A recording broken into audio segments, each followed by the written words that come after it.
अस्सलामु अलैकुम वरहमतुल्लाहि वबरकातुहू।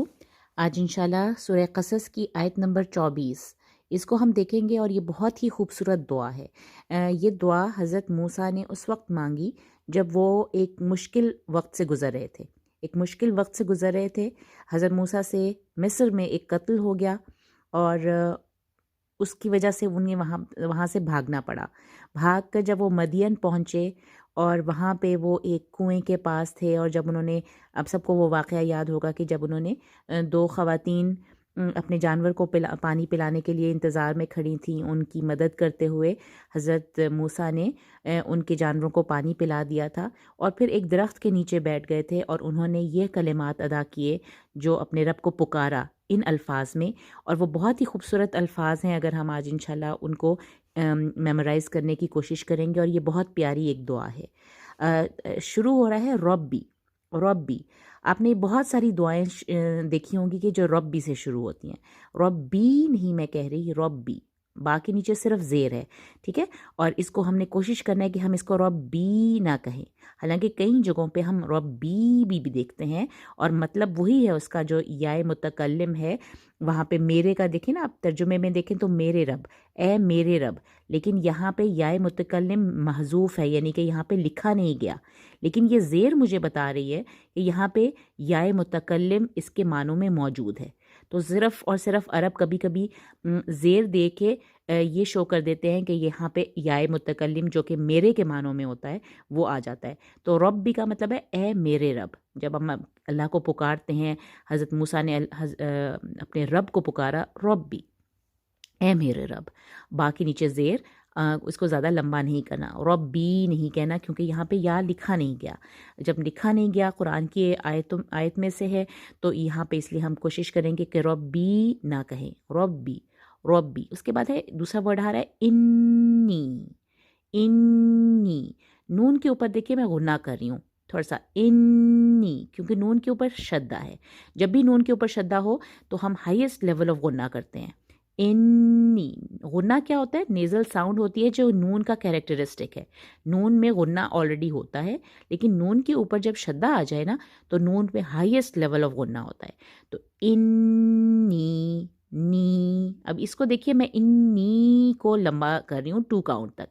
बाज़ेर बी को मैंने 1 काउंट खींचा था, रब्बी इन्नी, बी इन, मैं जल्दी से बी पढ़ के इन्नी पे आ गई ताकि वो ज़्यादा लंबा ना हो पाए। रब्बी इन्नी, इन्नी, नी को मैं 2 काउंट तक खींचूंगी। इन्नी नहीं कहना, इन्नी नहीं कहना, इन्नी, रब्बी इन्नी लिमा। अब ये देखें माँ के ऊपर एक मद है, 4 काउंट तक लंबा करेंगे हम इसको, क्योंकि आगे जो वर्ड है वो हमज़ा से स्टार्ट हो रहा है। तो ये माँ असल में 2 हरका वाला माँ ही था, लेकिन चूंकि अब अगला वर्ड हमज़ा से स्टार्ट हो रहा था तो इसलिए ये मद आ जाती है, जिसको हम फिर 4 काउंट तक हम लंबा करते हैं। लीमा अंजलता, अंजलता, नून साकिन, देखिए नून के ऊपर कोई निशान नहीं है, जा के ऊपर ज़बर है, तो ये नून जब भी साकिन हो तो हम आगे वाला लेटर देखते हैं तो ये जा है। जा जो है इससे पता चलता है कि इख्फा का रूल है, हमने यहाँ पे नून को छुपाना है इस तरह से कि जा बोलने के लिए हमारी ज़ुबान रेडी हो।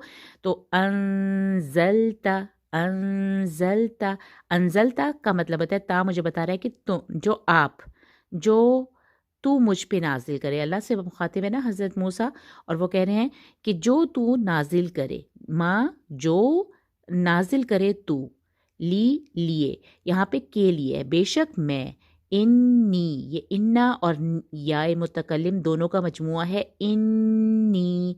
तो इन्ना का वर्ड होता है ना बेशक, और या मुतकल्लिम आ गया तो ये बन गया इन्नी, इन्नी, बेशक मैं, लिमा अंजलता इलैया, इलैया, ये भी 2 वर्ड्स का कॉम्बिनेशन है, एक है इला प्लस याए मुतकल्लिम। जैसे यहाँ इन्नी 2 चीज़ों का मजमुआ था, इन्ना और या का, इसी तरह ये इला और या का कॉम्बिनेशन है, इलैया, इलैया, इलैया। तो इसको बहुत गौर से पढ़ना है, इला नहीं पढ़ना, इलई नहीं पढ़ना, इलैया। ये याए मुतकल्लिम है, میری طرف یا مجھ پر، یہاں پہ انہوں نے لکھا ہے نا تو مجھ پر اتارے یا میری طرف اتارے، ایک ہی بات ہے. انزلت الیہ، جو تو اتارے مجھ پر، جو تو اتارے میری طرف. تو میں، بے شک میں لیے. اب یہ ہے نا لیے کے کا جو جواب ہے وہ آخر میں آئے گا، وہ ہم ابھی پڑھتے ہیں کہ میں کس کے لیے فقیر ہوں، جو کچھ بھی تو اتارے میری طرف، من خیرن، خیر میں سے، من خیرن، نون ہے، نون ساکن ہے، یہ بھی نون ساکن ہے، لیکن یہاں پہ دیکھیں نون کی ساکن کے اوپر جزم کا نشان ہے. یہاں پہ بھی نون ساکن تھا لیکن یہاں پہ جزم کا نشان نہیں تھا، اس لیے میں نے یہاں غنہ کیا. لیکن جب نون کے اوپر جزم کا نشان آ جائے تو یہ بھی اظہار کا لیٹر ہے، حلقی لیٹر ہے، تو یہاں پہ میں نون کا پورا اظہار کروں گی، اور اظہار میں غنہ نہیں ہوتا. من خیر فقیر. اب یہ تنوین آ رہی ہے، تنوین کے بعد فا، یہ اخفا کا رول آئے گا. خیر فقیر، خیر فقیر. رب انی لما انزلت الی من خیر فقیر. تو کیا مطلب بنا کہ اے میرے رب، بے شک میں جو کچھ بھی تو نازل کرے میری طرف خیر میں سے، یعنی خیر میں سے نعمت ہی ہوتی ہے نا، جو خیر ہوتی ہے، بھلائی ہوتی ہے، وہ اللہ کی نعمت ہوتی ہے. جو نعمت بھی تو مجھ پر اتارے، جو انزلتا، نزلہ ہے اوپر سے نیچے اتارنے کی بات ہوتی ہے، اس لیے یہاں پہ ترجمہ آیا اتارے. جو نعمت بھی تو مجھ پر اتارے، جو نعمت بھی تو مجھے اتارے، میں اس کا محتاج ہوں.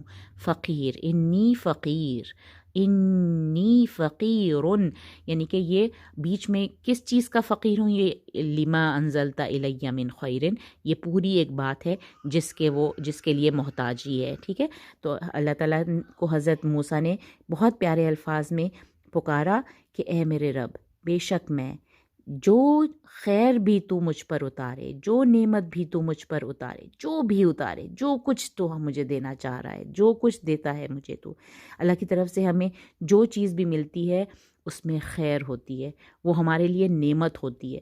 تو میں اس کا محتاج ہوں، میں اس کا محتاج ہوں. یعنی آپ ایک طرح سے دعا بھی کر رہے ہیں، خیر میری طرف نازل کریے، مجھے کچھ نعمت نوازیے، میں اس کا محتاج ہوں. تو آئی ہوپ یہ دعا آپ سب اس کو سمجھ کے جب اس کو پڑھیں گے تو انشاءاللہ یہ بہت ایزی لگے گی. ربی انی لما انزلت الی من خیر فقیر. ٹھیک ہے، اے میرے رب جو نعمت بھی تو مجھ پر اتارے، بے شک میں اس کا محتاج ہوں. دیکھیں نا، بے شک میں کو انہوں نے بعد میں اس کا ترجمہ کیا ہے، لیکن جب یہ بامحاورہ ترجمہ ہے تو اس لیے بے شک میں جو کچھ بھی تو مجھ پر اتارے، فقیرن، میں محتاج ہوں، اس کا محتاج ہوں. جزاک اللہ خیر. السلام علیکم ورحمۃ اللہ وبرکاتہ.